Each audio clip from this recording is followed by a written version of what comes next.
LeoLex, NorthernDraw, Munich, Portland, yeah, let's go. Ich bin gut genug, die Unruhe, nur Unfug. Vor Staunen der Mund zu, in den Augen strahlt die Unlust. Filme voller Fotos im Fundus zum Entwickeln zu busy. Unbelichtete Schritte, unterbelichtete Sprüche, die Freiheit fühlen. Wumme unterm Kissen, von Optionen zerdrückt sein, den Tunnelblick vermissen. Von Powerloops geritten, spring ich wild durch die Kapitel und schreib Bücher darüber, wie die Pinselstriche sitzen. Bei der eigenen Auktion sitz ich heimlich hinten, treib die Preise auf die Spitze. Mein Motto, keep it simple, geil kreisen übers Viertel. Ne geisteskranke Hitze im Gedanken ganz bei dir und deinem heilsamen Grinsen. Meilensteine rocken, sanft in Weisheit versinken. Geh ne Meile in meinen Socken und dein Urteil wird recht milde. Ich meine es ja nur gut, seh das Saal in der Pupille. Wundersame Bilder sehen mich nur nach Halt in dieser Dürre. Crow Bref, yeah, let me speak my mind. Streets is watching, streets is watching. Yeah, let me speak my mind. Let me speak my mind. Streets is watching.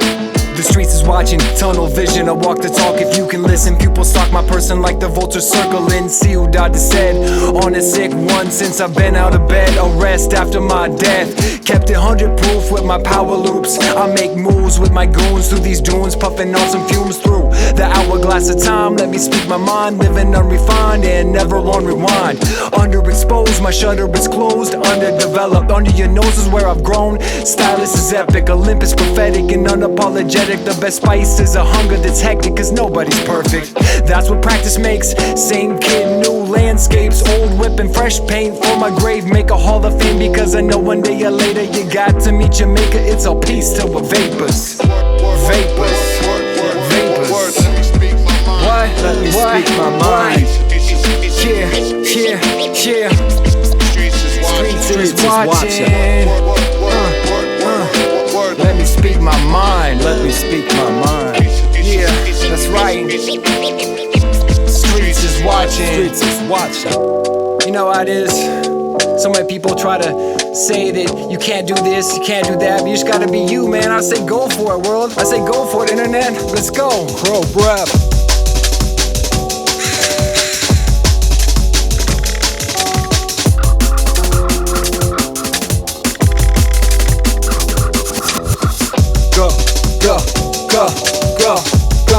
Go. Drop it on it, drop it on it, drop it on it, drop it on it, drop it on it, drop it on it, drop it, drop it, drop it, drop it, drop it, drop it on it, yeah.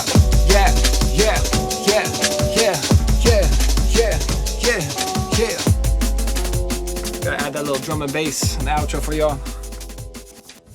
What's the deal? On the rider, I thought there was going to be extra Fanta strawberry flavor at this interview.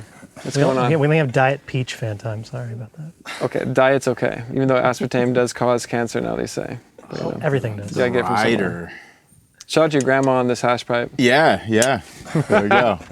It's a family heirloom. All right. Hello, everybody. Welcome on into Below the Noise, a safe space for artists to talk their creative process while showcasing their work in a hybrid interview performance setting. Hosted by Alex Riddle, myself, Colin Cassard. We want to thank y'all for tuning in. Crow Bref. So fresh. So fresh. So fresh. Today we spotlight a Portland native and local legend in the skateboarding, graffiti, and beat scenes, NorthernDraw. This guy has been the driving force of keeping the music scene alive here in Portland, hosting the Thirsty City Showcase for close to a decade. After moving out to Munich in order to get his master's in marble stacking, he brought back a touch of Germany in with his music. Obviously, he never stopped making music while across the pond, and his newest record, entitled Crow Bref, is a collaborative effort with German MC LeoLex. One and only. Yes. Leo is a native of Germany and a part of multiple hip-hop collectives. He also runs a small label out of Munich named Fast Forward 22, making music since 2010. He's performed and collaborated with musicians all over Europe and the States. You can catch NorthernDraw co-hosting Thirsty City, the showcase with Slurgeon on the last Wednesday of every month at the Goodfoot here in PDX. Welcome in, gents. Welcome. Thanks for coming on in. Thanks for having us. Very kind words. Thank you so much. Yeah. You know? Well earned. Well earned. Wow. That was a hell of a performance, y'all. Thank you. Enjoyed that a lot. So much energy. You caught us on the end of the Crow Bref tour, probably once in a lifetime performances. I don't think we're ever going to do this again. So it was a very special occasion. We did an in-store at Future Shock. There was all ages. Then we did the album release party at the Goodfoot, which was happening. We had sets by Young Sums, Lana Shea, A Revolution and Sherbert, Dusty Fox and Meltzer. And Lana Shea really shined through because she opened up the night with more acoustic and some rap stuff, was featured on Sherbert's set, and then also finished off our set for 2 features tracks. All right. The Complainer song that we did actually is featuring her, but since she's not here, we just ad-libbed in a different verse. Tight. Yeah. So, and then yesterday we did Hungry Hungry Hip Hop with the My Goons, which was cool. Got to see a little different scene, and then an interview with a different podcast, and then finishing it off with this. So you're catching us on the end of this nice little tour. Sweet. Hell yeah. I'm glad you guys still had some energy to come in, kick it, and perform. You guys crushed it. So. We did go to the rave last night until 5 a.m. So, Yeah. we had the extra energy from the house juice. House juice. There you go. Yeah, just roll it over. Yeah. Well, this first track you guys performed was called Speak Your Mind. Speak your mind. I love a good drum and bass outro on a hip hop song, but I'm always curious, do you ever get flack from your fans when you kind of do genre bending stuff like that? Yeah, I think that's interesting because, I think living in Germany and producing so for people's backstory, I made this while getting stuck in Munich during the pandemic, and this is kind of the result of that, and me living in a different country and having maybe some language barriers and getting isolated and making lots of music stuck in little apartment rooms. Bavaria was really strict on regulations, but Leo and I got together because he has a studio over there. We really wanted to work on a full project together, and we kind of sat down and aimed to do something different and have a medley of different kinds of sounds. Because really what's popular in Munich right now, or in Germany in general, is really boom bap era beats, And I've usually made a lot more kind of electronic and eclectic music kind of out there coming from the Portland scene, definitely in the early 2010s to 15s. There was kind of avant-garde weirdo beat music, and that's where I kind of come from.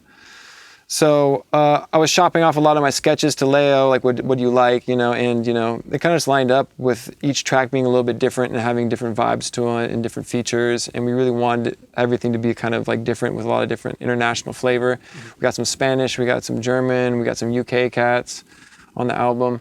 So, and also I think it just goes with growing with the beat scene. I noticed a lot of, doing the Thirsty City thing and fostering a lot of the younger kids that produce beats, how they're growing into other genres now too. It's not so much just about lo-fi beats or whatever. Yeah. They're starting to make the footwork, and they're starting to get into the drum and bass because that's more expansive and you're going to other networks, and even Joey JM, our mutual friend, he's killing it now with the Stamina, yeah, man, MCing and also producing drum and bass music. And I myself have made a drum and bass track with him. I've heard it. Yeah. It's fire. It's fire. I've actually made a couple drum and bass tracks with Joey too. We have an album coming out. The only one soon. I've ever done, but really? Yeah. Yeah, he's really dope. Yeah. So I don't know if people catch flack. If they do, sorry. Open up your horizons and your ears more. There's more music than just hip hop in the world. Yeah. But shout out to all the forefathers of hip hop turning 50 this year. Give gratitude to all the ancestors of these sounds and music. Yes, so, going off of that, how did the name Crow Bref come up? It was my child's idea. We were just hanging out at so NorthernDraw is my son's godfather. As a little side note. I also baptized him, and this is my baptism tattoo. My friend gave me a stick and poke tattoo on the river afterwards. Right. Wow. So we were wild.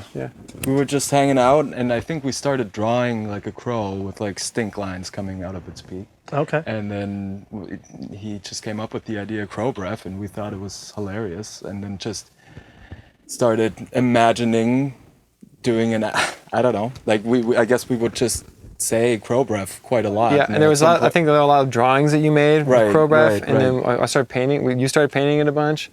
So officially, the third member of Crow Bref is Ollie. That's right. And Ollie's also starting another rock group called Rock Skull. So the last song on our album is called Avita Sayin Rock Skull, because in reference to that. Nice. And Ollie is also on the Complainer track, the last more mellow song we played. I took a sample of them in the outro. Right. Oh, yeah. Awesome. So maybe for future projects, maybe they'll take the lead then at some point. Hey, there you go. Pass the torch. Right. Can we do one small... Yep. Can we make sure my mic is okay? Because it fell down for a second. Is it good? It's good still? It's going? Yeah. Yeah, you're good. I just want to make sure it didn't pop out real quick to ruin the whole interview. Appreciate you stopping. I was thinking the same thing. And we're back. Yeah, that's funny because, obviously dog breath is something that, a lot of people experience, a dog licking your face and you get to smell that. But, I've never thought about what the breath of a crow or a squirrel. Do crows eat weed? That's all I want to know. Do they get high off, they like silver things and shiny things. But so the whole Crow Bref idea just kept on expanding into like all these like, yo, we need to make little 7 inches with the single and make it look like a mint on the 7-inch, the print. Like, oh, it's like just like a big mint. Originally it was going to be all white, but that's my biggest pet peeve is white vinyl because you can't see the tracks. Okay. Translucent and white vinyl is my biggest pet peeve. I can't stand it. So I'm like, why am I going to make an album that's something I can't stand? Yeah. So I'm like, with the logo, it still looks like a mint. And like, yo, we should make the cassette cases look like Altoids cases, and you pop out the tape and it looks like a mint. Like, oh, we should just make mints, man, and have them like printed. So we have like the digital download codes in the mints. Yeah. So, and then it's a perpetuating like capitalistic cycle. So when you like smoke weed, you need to eat the mints, and then you can put your weed in the mint case, and you smoke some more weed and you're out of mints, you got to buy some more. So, it's I love it. Product of my environment. Yeah, totally. Oh, yeah. Fucking, I love it. So, Leo, I was going to ask you, how did you and Kip meet? I mean, you said he's the godfather of your kid, so... Right, we met in 2009 through a mutual friend. Okay. Shout out to Tom Touquet. What's up, Tom? He was studying in Vancouver, and we drove down to Portland, and through somebody he's met, we hung out with Kip and stayed with him for a week. And he just showed us a great time, and then we stayed in contact afterwards, and he came to my wedding, which was in Minnesota. I was a best man. Right, in 2011. This is how nice this guy is. I meet him for a week, we make some music, and then he hits me up. He's like, why don't you get featured on my album? I'm like, sure. He's like, well, actually, in a couple of months, I'm going to be in Minneapolis. You want to be a best man at my wedding? And I was like, sure. That's dope. Yeah, we filmed a music video out there, too, during that week. Yeah. Tight. Yeah. And then, I came back here in 2013 and 2015 with some friends as well. And we did a little tour together, and he came out to Germany a lot, and we would tour and play shows, and just... Lots of dope, crazy German stories, playing at squats in Switzerland, punk festivals, or places with skate parks in the middle of them, abandoned castles in Switzerland. Fucking, I don't even know, man. Better shows in Europe than here? There's a lot more support, and it's very interesting over there. Talking with Leo, it's really unfortunate because, to be an artist in America is like a lot harder because there's not as much infrastructure and support through the government. I mean, there are like grants and stuff like that, but few and far between. For an example, we were talking about your IWZ release with Strange Neighbors, shout out to him. But one thing that really surprised me was we did, I think for the Compass album with L1, shout out to L1 who mixed and mastered our album. It was a packed show. It was great. It was a dope show. And then our friend D2 who organized it wasn't happy. He's like, I don't think we made enough money. I'm going to write the government. And just wrote the government. And they were like, send him like $400 more or something. Like, yeah, sure, you can have some more money. That's a crazy concept. Like, for me as an American, I'm like, what the government? Yeah. Excuse me? It's like, yeah, the city will pay us some more money. Well, but all right, so he makes it sound like they're just handing out cash. It was like a state-funded like facility or something. Right. Yeah. So, but there is a bunch of support. You just need that they're not out promoting it. But if you do it long enough, I think they realize like, okay, these people, they're forming the scene, and so we might support them. Cultural ambassadors, if you would. Right. I feel like that's a thing that exists in a lot of countries that aren't America. It's like I got Canadian homies, and they get money to go on tour. I was talking to a friend of mine who's a video game developer, and he's like, oh yeah, the Canadian government will like give us money to make a video game. That's crazy. I'm like, what do you mean? What do you mean? And he's like, oh, they choose 10 or so people every year, and you can apply for this grant, and they'll just fully fund whatever it is that you want to make. But the video game has to be about socialism. So only about Royal Mounties is the answer. It's about the boards of Canada. It's a VR game about the boards of Canada. Yeah, right. Hey, I'd play that. Oh, that'd be funny. Now I have a question. So. You mentioned when you were first talking about, the sort of difficulties of the language barrier. Do you speak German? My German's pretty schlecht. But you know, I never took a lesson. I just did a lot of Duolingo and YouTubing, and I think it was unfortunate living over there during the pandemic. I didn't have as much human-human interaction. Right. I was living a lot through the computer. I was doing a lot of school through the computer too. All my school was in All that English. marble stacking. I was stacking marbles in English, and but I'm actually pretty, for an American, I'm actually pretty, I understand it really well, and like I can get by, and like when people are having conversations, I understand it. Like even with Leo's verses, like I'll pick out words and kind of get general ideas. I mean, I think music is one of the hardest things to understand in a different language. Oh, yeah. And I'm pretty fluent in Spanish. My Spanish is really good because I lived in Spain for a while, and I think that also adds to it. Just once you learn one language, you kind of understand other aspects of it. But Munich is really close to Italy, so I'd go down to Italy kind of every now and then living there, and I don't know why the fuck I didn't move to Italy, because I could have learned Italian so much faster. It's so much closer to Spanish, and German is hard, man. It's a hard language. Well, but everybody speaks English over there. And everyone speaks English. Yeah. So, and like, I think that's a whole like tolerance thing, is that like, you know, people, it's a difficult language to learn, and then everyone wants to practice their English with you. So once they figure out, like, you try to speak 2 sentences in German, if it's like wrong, they're like, okay, I'll just speak with you in English. You don't need to try. Oh, fuck. You're like, yeah, that's, you know, I'm kind of trying to practice here, but they're also trying to practice. I have to say, though, that through my observance, there was definitely a difference between generations. Like the younger kids, because there's so much more on the media and the social media all the time, they're digesting American like music and movies and all this stuff. They're really fluent in English, but then sometimes older generations that are not accustomed to that technology, they might not speak English. It's interesting. What in life brought you to all these different places? Well, I'm a man of my word, and I told them on a tour over there, if Trump became president, I'd move to Germany. So it took me to his third year of his term, but I did it. And also I figured, you know, hey, I could get a visa for going to get a practically free education, which I can't afford over here. Right. So by happenstance, I got paid out for the COVID relief fund, and I took that money and got an education with it, because the government wasn't going to pay for my education here. Yeah, shit. So screw them. Yeah. Yeah. Yeah, I was trying to get my psychology degree recently, and you know, had to drop out because of financial purposes, but I would love the concept of free school. Sounds fucking amazing. The idea to educate your populace and also keep them healthy is a pretty good idea, in my opinion. Yeah. You know. Yeah. You know. I think they know that, and it's kind of the point. Yeah. You know what I mean? Have you seen these streets out here? Yeah. Portland is rough, man. Yeah. Portland is really rough. It's all getting rough. And then, yeah, I mean, I just read an article today about how, you know, someone in the Seattle Times, like talking about how Portland used to be like a perfect city unlike any others 10 years ago. And I was like, wait, what? Like, this person, did they live here? Because 10 years ago, I mean, it was good, but I mean, was it a perfect city? Like, essentially? It was ripe for the gentrification. Exactly. Exactly. It's perfect for investors to make a lot of money off of Portland and kick out all the people of color. Yep. And yeah, we were just talking about like walking down Division Street now with like all these brand new apartment buildings and the shops down below built all into them. It's so soulless. It's true. I was telling, I mean, I'm from Portland, so in a couple of generations, and telling Leo growing up, Division was pretty hood. Yeah. It was not that nice. Yeah. So. Yeah. Even when I moved here 10 years ago, I loved the Division and like multiple food cart pods on it between, you know, 20 block strip, you know, a lot of just houses and things like that. But there was an element of shadiness, which I always think like an element of it, you know, like a little bit of like feeling of danger, like really ties the room together. You know what I mean? It's like 100%. It makes things a little bit better. If everything is too clean, you know, it's a little intense. But I do like the funk. This is one thing. It's the irony of me living in Munich. Munich is a very safe, very clean place. I love Munich.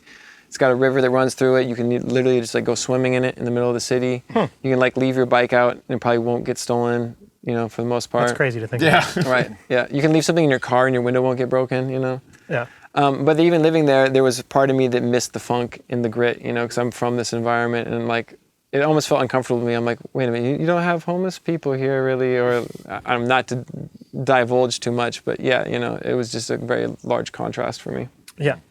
Yeah. Good old America loves their neglect. Neglect is a, you know, a part of the American fabric at this point. It's all about making that money. That's funny. That's what it felt like coming from Oakland to Portland. That's funny. It's like, I just had this conversation with someone where I was like, man, the last time I was in Oakland, I forgot what it's like to just like have your head on a swivel all the time, you know, and like have to be really hyper aware of your surroundings. And then I came back up here and was like, oh, I'm just going to wander around my neighborhood in the middle of the night. This is true, like, Riddle. I mean, that's this neighborhood. I'm saying that definitely as from Portland is nothing compared to Oakland. Is but I mean, but it's funny that that's like the translation to Munich, right, you know. Right. It's like, but I got to put in thing. Perspective. I do live downtown, so I live at Fenwell Station. Totally. And, you know. Totally. Yeah, I mean, that's, you know, I talk about it. It's this neighborhood, which is a particularly quiet part of Portland and like very chill. But Portland has its little pockets. It's got its pockets. Like, it's like when I first moved here, I was like, this isn't really a city. This is like a bunch of like towns or neighborhoods just kind of smashed together because it's like you go from one neighborhood to the other and it's because it used to be like that. They used to be separate cities. I believe that. They all kind of joined together. You know, there used to be streetcars like back like in the 20s or 30s or something went between like all these different little towns. There was like a streetcar that went all the way up the West Hills, then down to Oregon City. Oh, that's cool. You know, and of course they took them out so they can build highways and sell more cars. Oh, well, yeah, you got it. You know. Yeah, as one does. Well, let's get into this second track. This one's called Night Dreams, and this is the single off the record. You can go and stream this anytime here on Bandcamp. Do you want to give us a little preface of this one? Yeah, on the performance, we didn't have the outro horn by the featured horn player Mark Stibor, who is also in a group with Polly Polly, who's on the B-side, the house track of the 7-inch. And it was just a dope little power loop, and it fit really well. And yeah, you can cop it on the 7-inch. And I think it just really like shined because Leo and I both have like appreciation for funk music a lot. That's one thing that really bonds us together. And I think it was just kind of like a funky track and had this little like groove to it. Okay. Yeah. You have anything to say about it? I think you said it. I think that was kind of in the beginning, kind of my idea of where the project was gonna go, to have like slow down funk loops. But then it became way more versatile than that. But I really like that one because I feel like there's not enough of modern funk rap yet. Yeah, there should be. I mean, it's not tech. I mean, it is modern funk, yeah, but it's also boom bappy. Boom bappy, but yeah. So. No, I really like it. Okay, let's get into it. It's a single from the album, 7-inch of this. I daydream at night, trying to see past the light that blinds the insight. What's right, what's wrong? What planet am I living on? Are my thoughts too far and gone? So much on my mind that I can't recline. Blast holes in my phone until they bled sunshine. As paths unfold and black holes implode, you're never too old just to be that stress can't flee. Catch me in the streets bumping KMHD. All power to my peeps, keeping it unique.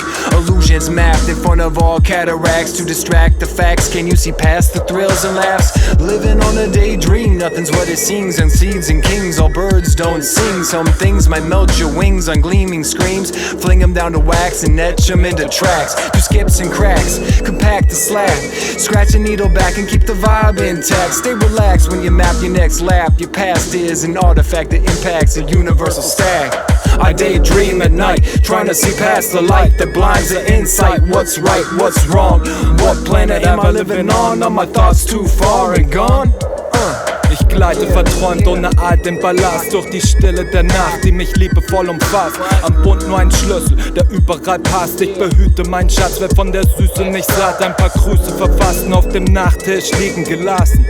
Intuitiv am Tanzen, chill genügsam im Schatten und beobachte Pflanzen beim Wachsen. Während sie weiter in den Chatfenstern quatschen, werde niemals erwachsen.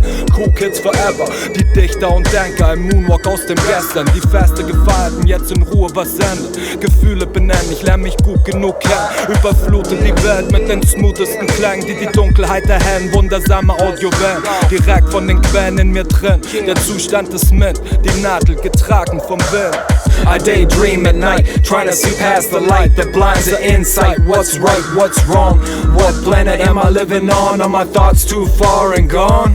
Gone, gone, gone. Behold, here cometh the dreamer. Let us slay him. Yeah. Yo, peace to Riddle, my man Hash Adams.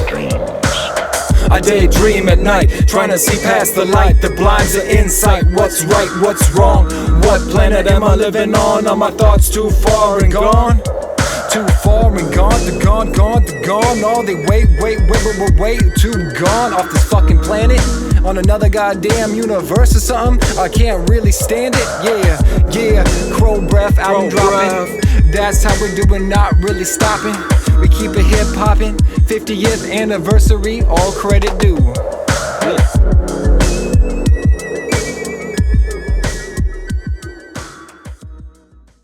For the writer next time, we have to have 3 bags of flaming Cheetos and a couple blue raspberry Only liters. 3 bags? Yes. Oh, all right, that's each. easy. Yeah. 3 bags each. Yeah. I've watched a friend of mine go to the verge of a meltdown because there wasn't the correct type of coconut water provided as per the writer. Wow.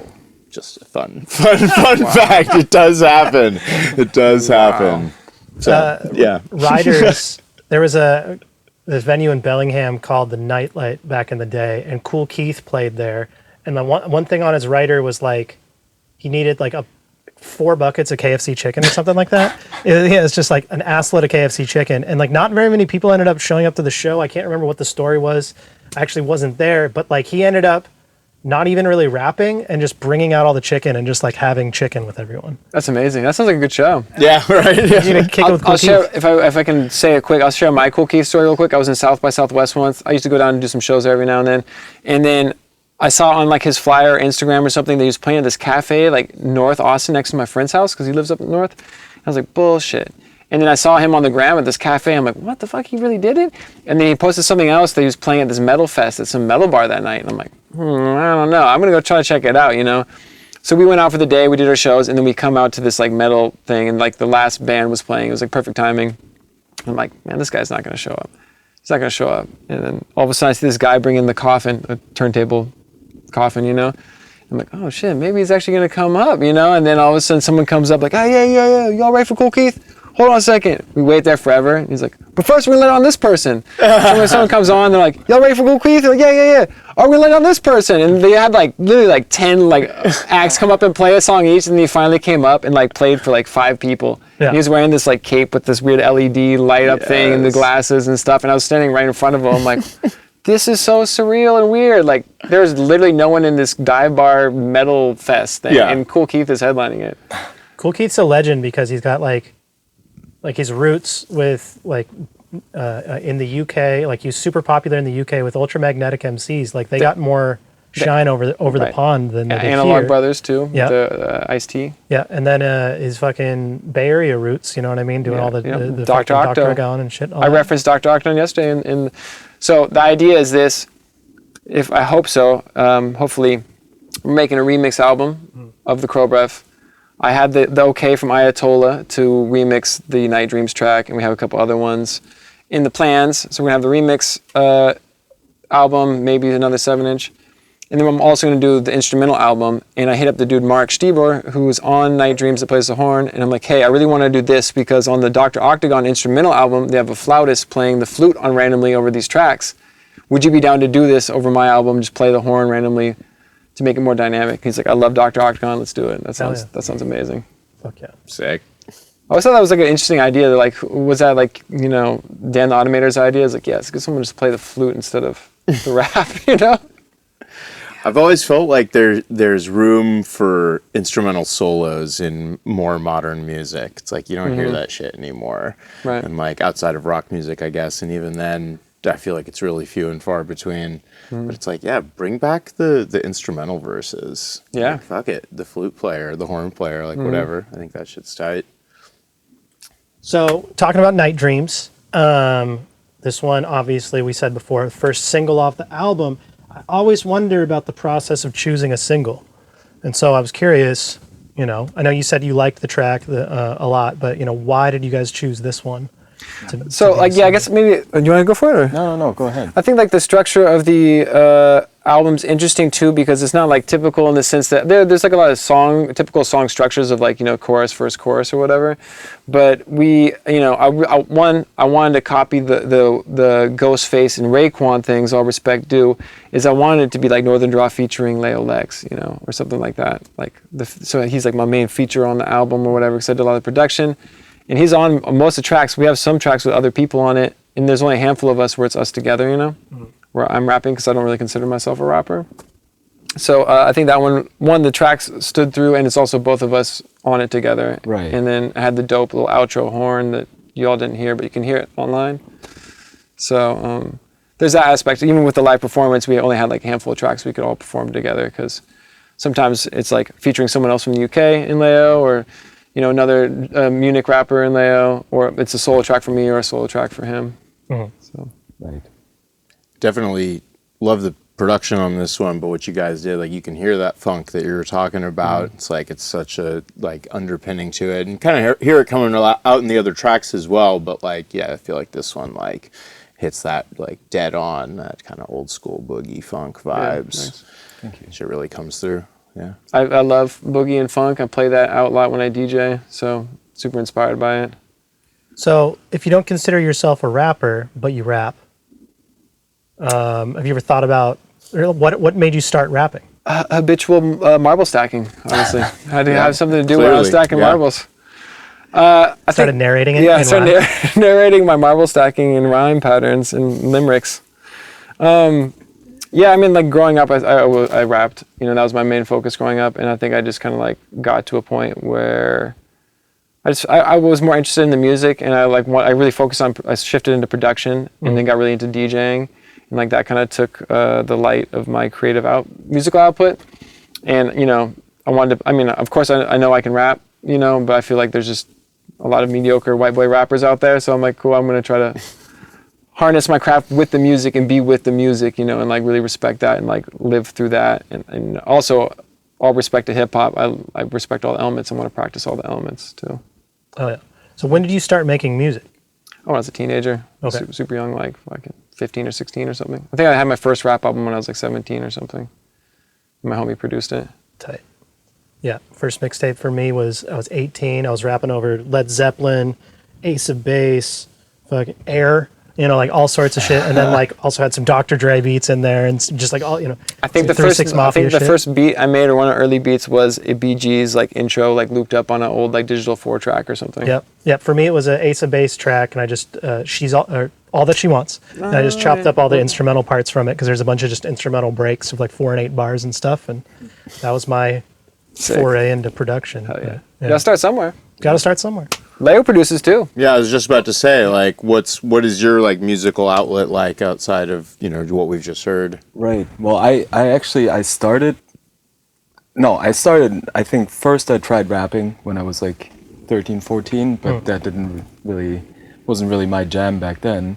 And then I got Fruity Loops, tried that, got turntables, tried that, was drawing a bit. But then later on, I moved to the US, I think in 2006, and I lived in Milwaukee for 4 years. Okay. And so I was kind of removed from my friend circle and on my own. So I started making beats and writing and recording it for the first time. And so that really, at first I was making my own beats, but realized... MPC 500. Right. Hell yeah. Yeah, the most difficult. You can't even see it. Dude, it's so fucking hard, right? Yeah. Oh my God. But I never really, like, I couldn't really work with software. I'm just too lazy. I can't really, that's not my thing. So I really enjoyed having, okay, this is the drum computer. I can only work with this, and it's more hands-on. But it was, I don't know, it would take me hours to make a beat. And then I started networking in Munich a lot more around like 2010, 11. And I just met so many beat makers around me that were just way better.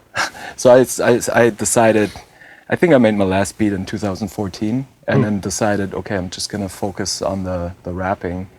But just recently, I made a beat again, and it was a lot of fun. So I don't know. I might get back into it, but at the moment I'm really enjoying just writing lyrics and rapping. Yeah, focusing on that. Yep. Yeah, I started rapping and then tried to get into production, and then I don't know, for whatever reason it never clicked, and then I just continued rapping again. But lately I've been thinking that same thing. I was like, man, I want to make some beats. Sounds Or fun. DJing, like you just saying. Or DJing, you know, one of the two. But yeah, I love the musical side of stuff. I've always liked to share music. Like I used to make mix CDs for people in high school, you know, and I was like the curator, and I was like, oh yeah, here's like, this is for you, you know, you got 18 tracks. Hashi's love language is the playlist, the custom mixtape for. I feel that. That would, I mean, that's like a lost art form at this point almost. It you know? is. Before I got together with my fiance, like even up until recently, it's like the playlist. You got to make a girl the playlist, right? I mean, like, I know where you're coming from. right? You know, I mean, shit. You got to. That's like the filter. You know, That can be the It's deciding like- factor for me. If you put on the whack tunes, and I'm like, Yeah, no, totally. it's like she's really cool, but the Spotify playlist is not that cracking. I can make an exception for that as long as she's willing to listen to good music. It's like, I don't really care if the music that you listen to while you're on your own is something that I like or not, but like if you're not against the good music. I think that's any relationship, the willingness to explore you know, new things is a Right. big component. Yeah. And find a middle ground. Find a middle ground. And I say that because like my fiance is definitely more of a pop music listener, all good. but with her, it's like, I found that, you know, anytime we're in the house together or cleaning or like cooking, it's like I got a whole record collection upstairs, and it's like, oh, we're just going to listen to another album. And she's super down for it. So I'm like, all right, that's cool. But Speaking of pop music, Leo and I are going to start a K-pop band called Razzmatazz Funkatron. That's what we've been telling all the people at the checkout stands. Like, what are you guys doing? Like, we're about to go hit the stew and start a K-pop song. Like, do you speak Korean? I'm like, no, but we're an international group, and you know we have a really extensive writer, so that means that we can get on some good shows. Why don't make G-pop, German pop? Yeah, You know? Gangster pop. Gangster pop. Or German. Yeah, or German both. There was like gangster pop, like it's German. German pop. It should be. It's not G. It's not a twist on G-funk. Turned it into G-pop. Nope. Yeah. Just K-pop. Went to Germany. Started G-pop.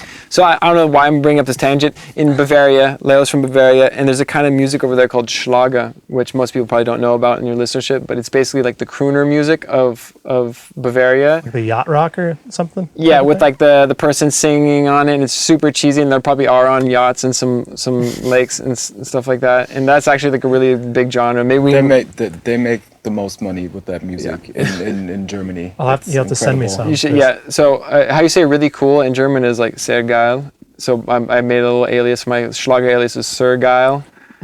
And also another one that how you say is like really cool is like in geil. So I'm a Sir Geil and he's in guy. Right, so That's our next Schlager alias group. right, you gotta watch out for Watch that out for us. album coming out. Watch out. Right. Sir Geil and in guy. Okay. That's fucking funny. G-pop. G-pop coming soon. Coming soon. Well, Leo, you got we talked off camera a little bit about a couple of the groups that you're in. C'est la Nuit Right. is your main collective, right? Right. Yeah, so it's tell us a little bit about them. right. So it's 7 of us, 7 MCs. The main producer we have, he also raps, and so that's the main group that I'm playing live shows with. L1. Shout outs to C'est la Nuit. And I have another crew, they're called Weltuntergang. Like translated, it would be Apocalypse Gang. Yeah, and we've been, they actually came out to Portland as well in 2015. And that's around the time when I joined them. I booked a tour for them for a few weeks. Right. So around that time after Portland, actually, we started working on an album that we're just now releasing as well. So we've worked on that for a while. It will come out in October. Nice. So yeah, I've got these 2 crews, and then I guess I need to mention IWZ. It's a crew I started with a UK rapper from London, The Strange Neighbor. Nice. And we released an album last year. Shout out to Revoid Records. What's up, Right. Ollie? What's up, Ollie Sutton? So yeah, I just like to connect and make music with different people. It's so I've had all these projects kind of running in parallel, and now they're all popping up left and right, just all these different crews. But yeah, so we also got a label now that's called Fast Forward 22, where we're trying to well, we don't really want to do the label work. We want to focus on music, but you gotta have a structure. So we have pretty much our friend circle and studio mates. It's 9 of us in a studio space in Munich. Nice. And we just try to have a platform for everyone that can be used. So pretty much provide the tools that people can upload their music. And yeah, you should check that out on So Spotify. technically, the Crow Bref is released by Thirsty City and Fast Forward. So like the European side is going to be on the Fast Forward page for help with shipping and get to a different audience. Nice. Yeah, that's first rap group I was in was 7 people as well. Oh, yeah. So like I understand the concept of trying to like wrangle that many people, that many voices, that many tough. creative. It is tough. You have such a, you know, on stage you have so much more energy. Yeah. And I really like that, the collaboration with them, because everybody's really got their own unique style. Yeah.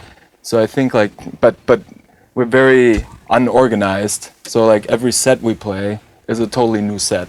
And it's just, at first it just drove me crazy. And now I will just prepare for all songs that we could play. And then at the end we'll just decide. Yeah, it's just kind of, all right, this is what we're going to do. Like, Comfort in the chaos. Yeah, but so it's kind of chaotic, but it's the live shows are always very special because it's just so much energy and people like it. There's kind of nothing like that group energy on stage. I'm not a rapper. I've never been a part of like a rap collective like that, but I remember like playing in like 9-piece bands and stuff, right? Where it's like when you get all those people working together on a stage together, it's like that energy is unmatched. It makes magic, It makes the show super hype. Yeah. And as a little bit of a reference, I'm really grateful for C'est la Nuit, formerly known as ATP, and because I've played a lot with them. I toured a bunch with them, playing shows around Germany.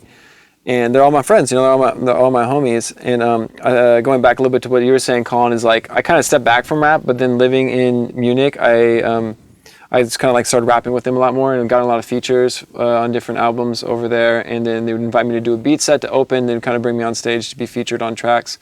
And not to label it, but definitely they have an interesting audience circuit where like they're really in a lot more like kind of anarchist punk kind of scene, and played lots of squats around Germany, and the squats are way different than here where they're like really developed and people have been living in a long time. They'll have like literally like venues in the spaces with like soundmen and equipment and stuff. And you go to the squat and it'll be like a professional venue.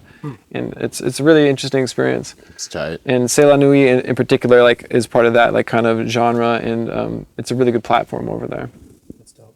Not to limit your group, but you know. No, but the mindset of the group is also we don't want to be better than you, but we want to inspire everyone to make music and just show like, hey, we're not different just because we're on stage. We want to, inspire everyone that's listening to kind of do their own craft and express themselves. And we've done a lot of like sessions for a certain time when KIP was over where we would just write tracks and then just upload them immediately in one night.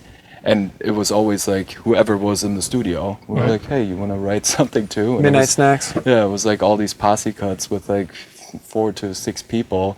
And some of them, it was like their first verse, but it didn't really matter. Yeah, that's part of the energy, right? Right, right. That collective. Yeah, so I think really like when we play shows, like people get the feel that we're not trying to, I think it's very authentic and everybody is kind of included. The crew it used to be called ATP crew, which stood for all the people. And I think that was really like the theme of the music. It was very inclusive and yeah. Yeah, because rap can be very, I'm better than you, Right. very like Hierarchical. Hierarchical, yeah, Right. like, in that sense, and just like a lot of braggadocious energy. So I appreciate that. Right. So I think we just try to like position ourselves within the scene where we're not like oppressing others, or we're just we want to just have a good time together and not battle people or say we're better. And I feel like that's really a lot of the listeners and audience. I think they really like that. And I want to say though also like speaking on the audience, like living between the two different cultures the last years, is that like how, which I mentioned yesterday, is that how much more open I feel like Europeans are to different languages and different cultures because of the proximity of everything so much closer together and all these different languages. You going over there as an American rapper, one, people know English because they're consuming so much American media or just English media maybe from the UK or whatever. So that you can do a set there, then people will absorb a lot better than I feel like over here. We don't have as much of, I mean, we do have a very international society, but it's like, if you were to come here and do an hour-long German set, people would like not listen to it, you know? Like, what is this? Yeah, more often than not, they'd be closed-minded. I mean, there's a lot of xenophobia, a lot of, clique mentality in the States, you know what I mean?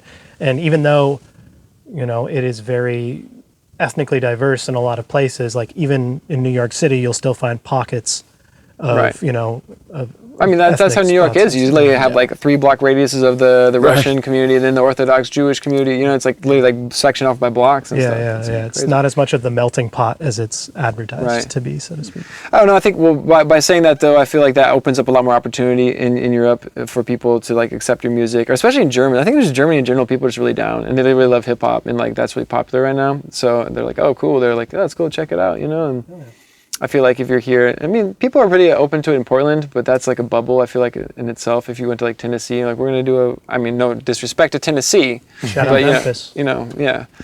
But, just an example, somewhere in middle America, and then you're like, we're going to do an international rap album, some white boys from, Portland and Munich, they're like, what? I feel that. So. Well, let's get into the track number 3. Yeah. This one's called Complaino. Featuring Lana Shea. Featuring Lana Shea. Although she can't be here, but... Shout out. I've known Lana Shea since I was 8 years old. Nice. For a long time. Well, let's get right into it.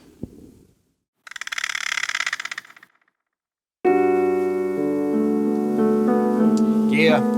Lana Shea's on this one, but she's not here with us, so we're going to sub it. Shout out to Lana Shea. Yeah. Shout out to all the homies in Munich. Thank y'all for tuning in. Yeah. Ich baue sie auf meine Traumkulisse, sitz ganz oben auf den Baugerüsten, ein Schaulauf zwischen Augenblicken, alles können und doch gar nichts müssen. Ich baue sie auf meine Traumkulisse, sitz ganz oben auf den Baugerüsten, ein Schaulauf zwischen Augenblicken, alles können und dürfen und gar nichts müssen. I wrote this at 6 a.m. high off of life, late night off the pen, throwing the dice, and I just might run the run up, sip to sip until that sun come up, and I might try to not live by that knife, but every time I blink, the present is cut from my eyes and wings petrified. I might sink no matter how many times I think I can reach that height. The higher the clouds that float by empires of doubt, castles of trouble, avoiding the route, emotional, lost and found, drowning in an ocean of rubble whenever I hit the ground. A cycle has no crown, a crew has no crest, a circle has no best. You might lose your breath, chasing those steps. You can't second guess, with no seconds left. Finesse until my final mic check. Ich baue sie auf meine Traumkulisse, sitz ganz oben auf den Baugerüsten, ein Schaulauf zwischen Augenblicken, alles können und doch gar nichts müssen.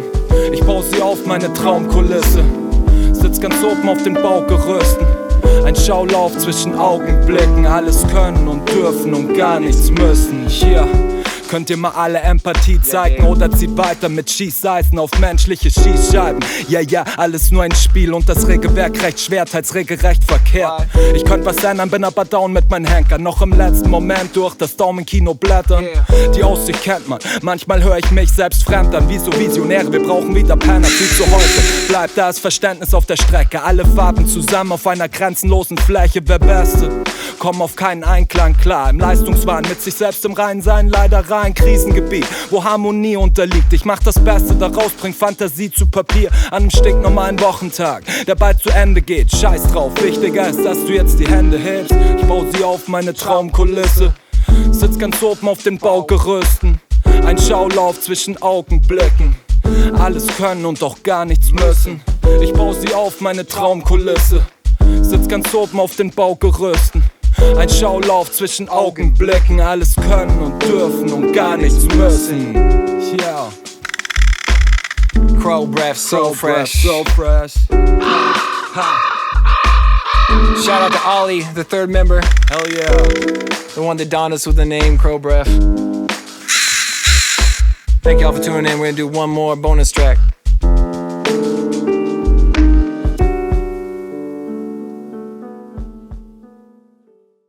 So on the rider next time, we want the 3 buckets of fried chicken at least, you know what I'm saying? But it has to be gluten-free because, you know, my allergies kick up when I get that regular fried chicken, you know. Gluten-free fried chicken just as good as regular fried chicken. That's one of the few gluten-free things where it's true. Like, it slaps. Gluten-free, chicken-free, fried. Potato starch fried Gluten-free chicken cauliflower is fried banging. chicken. Yeah. Cauliflower crust pizza. Have you guys ever had that shit? It's delicious. Dude, it's just as good as normal pizza. It is It really fucking good. trips me out. It is delicious. And we just got some cauliflower pasta the other day, and that shit is supreme. Right. Really fucking good. Cauliflower. Shout out cauliflower. I only eat shadows. I don't eat anything anymore. I don't want to damage anything other than myself. Yeah. Nothing that casts a shadow. Up next on Riddle and Hash Adams podcast, cauliflower. Cauliflower. Dream guest. Want to know so much about you. One of these days, we'll just interview a head of cauliflower. Let's do it. Is I'm it a down. head of cauliflower? Is think that it's what head. you call it? Head of broccoli? Head of cauliflower. Yeah. Yeah. Right. Yeah. Okay. We can put googly eyes on it. And call it a day. Broccolini. I love the word broccolini. It's a good word. I also heard that Del the Funky Homo Sapien loved broccolini. That's So I dope. thought it was just like a funny thing. He's like, yeah, broccolini. We need broccolini in the rider next time. That'd be great. Yeah. Broccolini rider. With the fried I chicken feel like and the that's caviar. That's a and great thing to put in your rider. Like just broccolini. Like the, that's raw. it. I want Just some broccoli Rob. That's all I or want. like they just need to provide you with like raw broccolini, a skillet, and a small stove, like and an just like induction hot pan. heater. Yeah, some broccolini, maybe a little olive oil and salt. You know what I'm saying? You're like, I'll cook Yes. it myself. Cook it myself. I don't Yeah. want It you has to to be cook fresh. it. It's got to be Yeah, fresh yeah. when I eat it. Fresh. Blanch it the right way. Okay? Yeah. Shout out to Grandma Blanche. All right. So Complaino. Tell us a little bit about the name of this one. I don't know where the name came from. I'll tell you where the name came from. From the outro. From the outro. Right, because I got a message from Ollie on my phone, which was reaching out to me with their mother, Nikki, and it's like, Kip, I don't know what the deal is, but mommy's complaining today. She's just complaining. And she said something about being a complaino or something like that, and I thought it was really funny.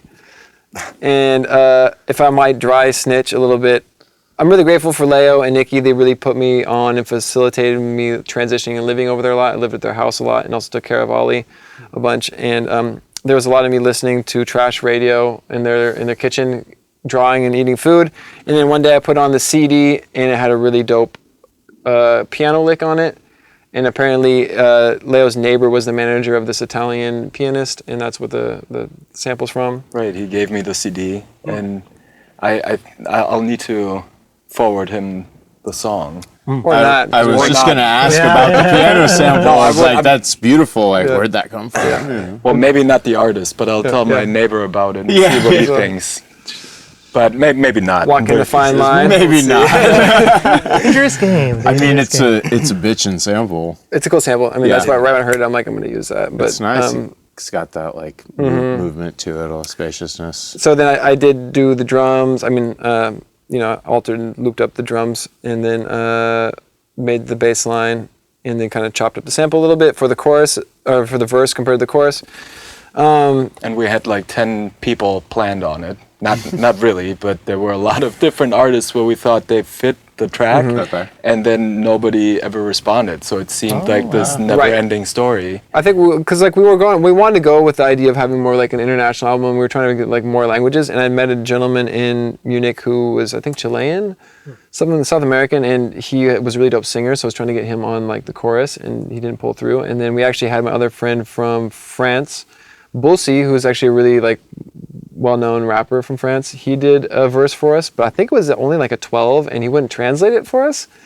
And we asked our friend Swa, who's Swiss German, and he's like, I don't really know what he's saying because his accent's all weird and it's kind of like doesn't make sense. Sorry, Bulsi. So, damn it, I gotta stop doing this. I think I'm good. So anyway, we had Lana on it, and Leo's like, I'm gonna do the chorus, and I'm like, I might as well do a verse on it just to finish it off. Speaking of translations, what does the chorus mean? The chorus means, let me think for a second. Something about your dreamscape. I'm building my dreamscape. I'm sitting on top of the scaffolding. Scaffolding, yeah. Right, just kind of watching it as it becomes real. In a blink of an eye. And then, just kind of like walking through moments and like describing this dreamscape as like a place where you can do everything, but you don't have to do anything. Like kind of like a utopia in a way. And it's nice because it kind of sums up the album. It's like the second to last track. I think it's like, because we're all like writing about something different in the verses, but I think it's just kind of transports that message of being able to, I don't know, just design your own life how you want it. Create your own reality. Right. You know? Right. Create your own dreamscape. Right. I love listening to music in other languages, partially because, I guess as an instrumentalist myself, like sometimes taking the lyrical content out of it, it just sort of like fits into place along with the other instruments in a different kind of way. And so like, I often wouldn't even look for a translation or ask, is not the normal, but for this one, it's like, it's a very powerful delivery on the hook, and it like sort of stood out in a way that I remember even when you were performing it, it was just like, oh, okay, like I want to know what this is about. It's just like compelling. After being here, I think I'll start right away. When I get back home, I'll translate all the lyrics so we can have them on Bandcamp once the album drops. You can translate his to German too. Yeah. So actually, we did a track with Dusty Fox called Cuddy. There's a video of it that we're going to drop. We did a small tour with Dusty Fox and Meltzer last year in Germany. We did about 3 or 4 shows. Yeah. And we recorded a video in Berlin right before we played this show until like 7 in the morning. It was amazing. Top tier performance. A great shout out to Deck to Deck. Anyway, Dusty originally recorded his verse in the back of my Cutlass driving down 82nd, and there's a video of that on his Instagram, but I think he re-recorded it. Or actually, I think we used that same verse, and he just kind of added it and supplemented it, and then Leo jumped on it. And for the video, Dusty's verse has German translations below it, and then Leo's has English translations below it. So that's awesome. Right. I love that concept of just straight up cruising in the backseat of your friend's car and just recording your verses. Yeah, I'm not faking the funk. You can go look at the footage out there and line it up if you want. That's fucking dope. I'll, as an engineer, that statement definitely like does something to my insides, Like, I mean, but I like no shame. Like I'm about it. Sure, Mike. Like, if I might talk a little shit about my boy Dusty, which we do a lot, he did it in the studio, and I like the original one more. Hey, that's fair. I mean, because it's like at the end of the day, it's about the performance. I was like, I like the first take more, and he agreed. He's like, I like the first take more too. I'm like, well, let's just keep it. And it's also got that funny side story that you recorded in the back of my whip. Yeah. I mean, the performance, the take trumps the sound every time, but still, like when you said, I'm like, oh man, it's like people come in and they're like, I recorded this on my phone, or like, I'm going to call into the studio. Let me send you the MP3 of this beat to rap on. You're like,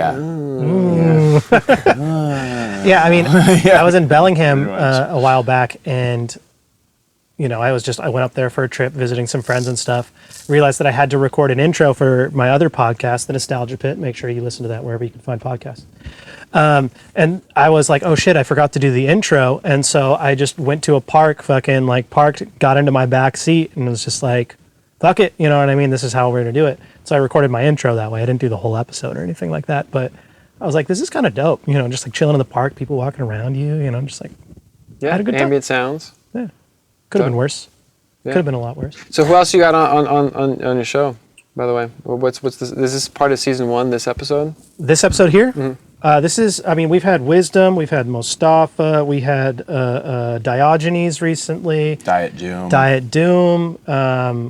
We've got a lot of people. You get Shroom? I did an episode. Mad Shroom was here. Mad Shroom, yep.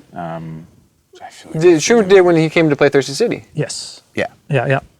With the Black Magic Noise performed that's why you got your Arliss shirt on right now. It's my Rob from the Nostalgia Pit, co-host. That's right. Legend. Those are all homies, and all your listeners should go check those out, because those are all good Northwest heads. Yeah. Yep. And apologies to anyone that we've forgotten that list. And we've got a bunch more people booked to come in, whether it's Slurgeon, your co-host of Thirsty City. Great. So I wanted to ask about Thirsty City a little bit. Sure, yeah.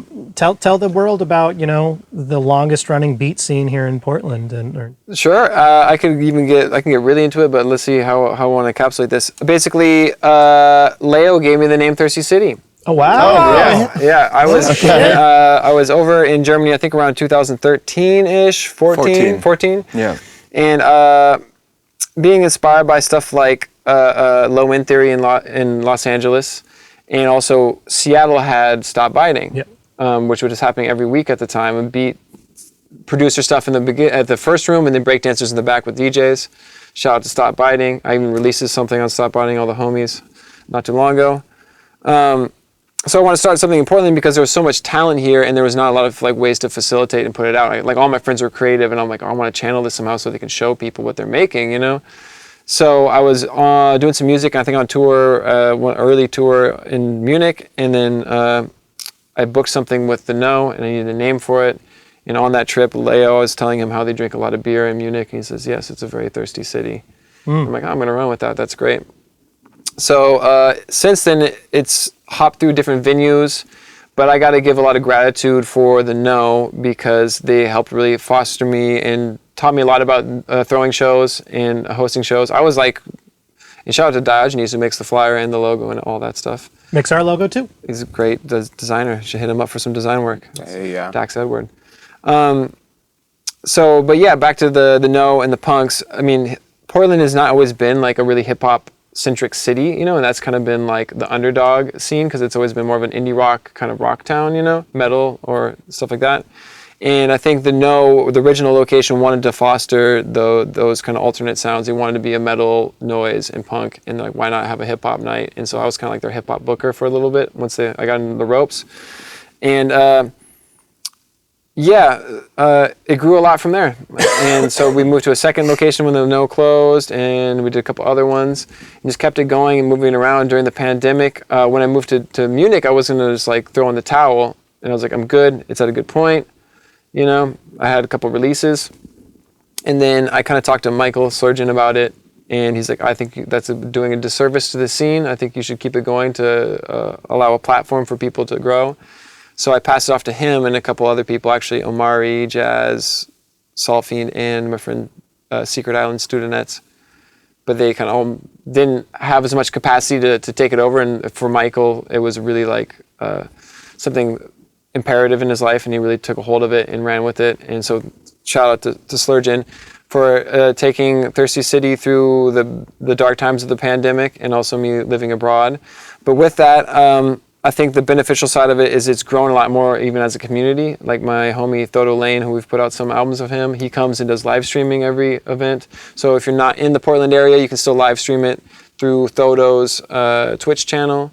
You know, and it's been growing a lot from being just like a beat scene thing, people that produce kind of like lo-fi beats on 404s, to being more encompassing of different genres. You know, we're bringing in people with the modular synths. You know, we're bringing in people that are rappers, of course, and like DJs, and you know, but I want to focus on stuff that you are making and producing, and just give an avenue for people to showcase that.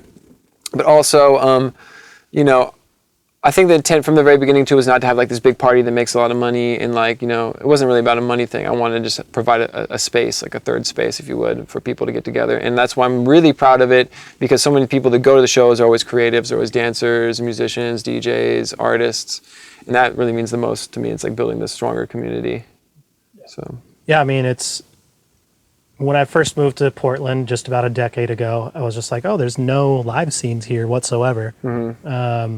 And then I discovered Thirsty City. Right. And you know, it was I have to take a step back though to give credit. I always threw my a night off from Stop Biting. I always would do it on a Monday or a Wednesday because it provided a circuit for a tour in the Northwest. If people wanted to come to Portland, they can go hit up Stop Biting and they come back to my night. It gives them a little 2-city run, you know, and I always piggybacked off them, and I've told them that. And I found out recently, which I didn't know, that Daddy Kev of the people that started Low End Theory, they actually started their night because of Stop Biting. Oh wow! This is what I heard in the streets, that they brought him up to do a show, and they were doing Stop Biting, and they're like, "This is really dope. We should start something like this in LA." Fucking A. So wouldn't even think that Seattle would have influenced LA. You would have always thought it would be the other way around. Right. Well, you know, Seattle. You know, my posse is out on Broadway. It's true. So Sir Mix in it. Yeah.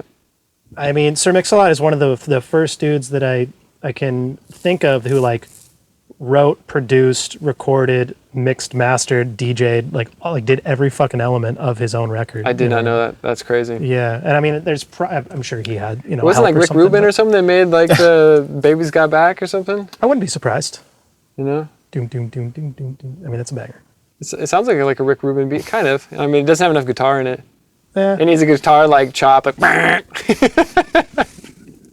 Fuck yeah.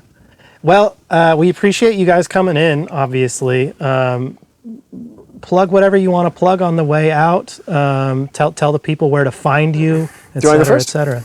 Sure. I think the easiest way to find my music and my crew's music is if you Google Fast Forward 22. We're on Spotify, all the platforms, Bandcamp, and you'll find my music and my crew's music. And just LeoLex on Spotify as well. Instagram? Yeah. Instagram, right? LeoLexikon. Lexikon, spelled with a K though. Yeah. Right, Valtuntergang. Right. I don't even know that handle. We'll make sure we drop all the handles. Yeah, you'll find it. We'll put it You'll on. find it. Right. Yeah. As for myself, yes, Thirsty City is a growing music community here. We do it currently every last Wednesday at the Goodfoot in the basement.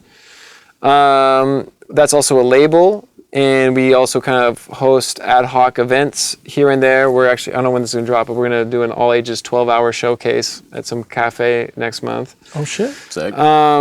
You can find me at NorthernDraw on the gram, on most of the social platforms, at Venmo, at NorthernDraw, you know what I'm saying? Give me a little cheddar. No, I don't care.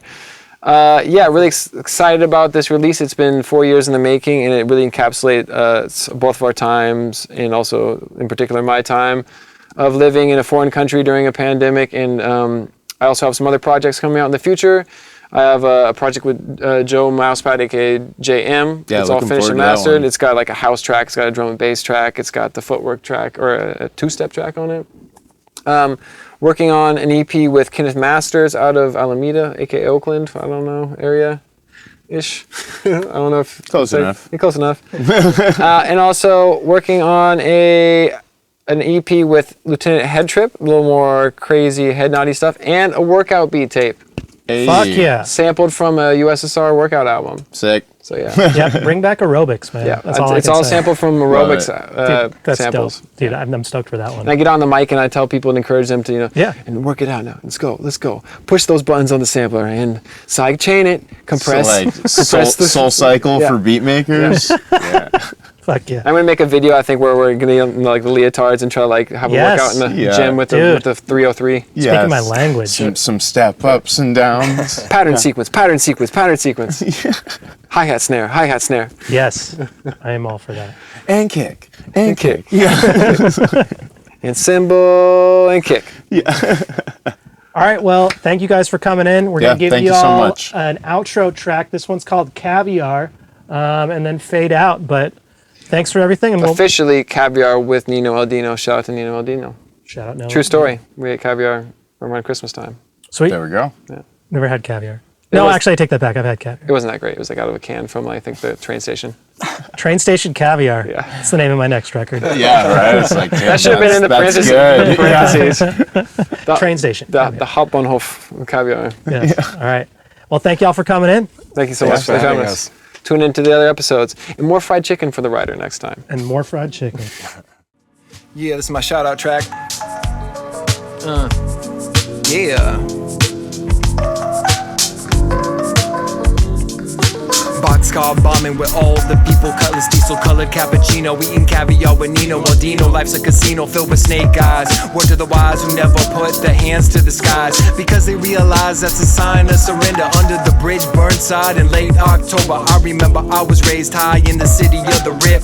Power to my friend Wiz, that Seattle kid with the thick kicks and busy crates. The opposite of featherweight, we burn and wait on fire escapes. Looking sunblaze. Don't count the days, make the days count. Base D 33.3. King Timothy, the epitome of an OG. And I owe you to my dude Devin, who piece of Hansi's room. Lacing me when I come through, I loop it to the tomb. It's what I do, I put some herbs in your tunes. It's good for you, yummy, tasty, yeah, very good, yeah. I say go for it. Why not? Yeah. LeoLex. Let's go. Die Götzen so schön aufgebaut, weiter fleißig saß auf den Haufen, jeden Schrock gekauft, bis du wieder neue Patte brauchst. Hast dich lang schon nicht mehr rausgetraut, gehst auf Nummer sicher und stellst Wachen vor der Haustür auf. Komm mal klar, langsam wirkt dein Weltbild verschwommen. Alles spitzt sich zu, ach die anderen ändern das schon.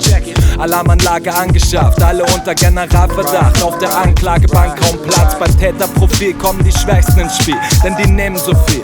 Zeig lieber mal Respekt, der Käfig verträgt, ich halt mich widerwillig fest. Bin mal wieder weg und bin genau 4-mal ums Sack. Fang wieder von vorn an, die Träume easy geordert. Die Beulen nehmen Vormann, ausgebrannt und überfordert vom Horten. Gedanken an morgen sorgenreich, wie angeblich vogelfrei, leicht nach geborgen. Yeah. Good for you, man. Crow Bref. Crow Bref. Very good for you. So fresh. Yeah. Get a mint in your ass. Yes. Stay fresh out there. Stay clean.